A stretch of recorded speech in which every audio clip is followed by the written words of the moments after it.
After an English Premier League player posted messages online criticizing China's policy towards its minority Uyghur Muslims, Beijing canceled the broadcast of his team's match, a warning shot from the league's most lucrative market. It's just one of the ways China is using its economic influence to suppress free speech worldwide, according to a Human Rights Watch report.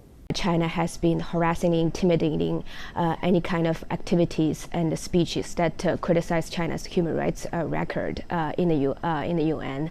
Around the world in different countries, China has been censoring speech that criticize the Chinese government using its economic and diplomatic leverage. According to the Human Rights Watch 2020 World Report, China, under President Xi Jinping's leadership, has tightened its grip over sectors of society it found threatening, such as the internet, activists, and religious groups.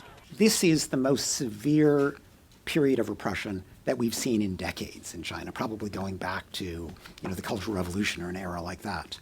Xinjiang is the worst, where 1 million or more Uyghur and Turkic Muslims are in detention for forced indoctrination, basically to pressure them to renounce Islam and their cultural traditions and even their language. Kenneth Roth, executive director of the group, was barred Sunday from entering Hong Kong, where he planned to release this year's report. The Chinese government called it punishment for the group's support for pro-democracy protesters in Hong Kong. These groups tried by all means to instigate people to engage in extreme violent crimes, incite Hong Kong independence and separatist activities.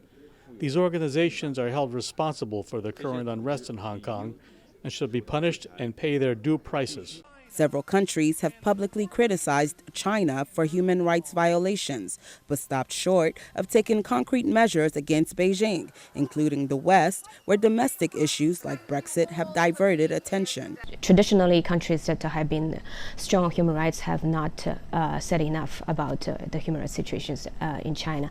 And other countries who are authoritarian, autocratic themselves, because, as I said, the economic ties with China, they have been mum about the severe repression in Xinjiang and other human rights violations in China. While the United States has imposed sanctions on some Chinese companies and officials tied to Chinese repression, rights advocates say U.S. President Donald Trump's embrace of President Xi Jinping and the U.S. policy of separating families at the U.S.-Mexico border have damaged U.S. credibility on human rights issues.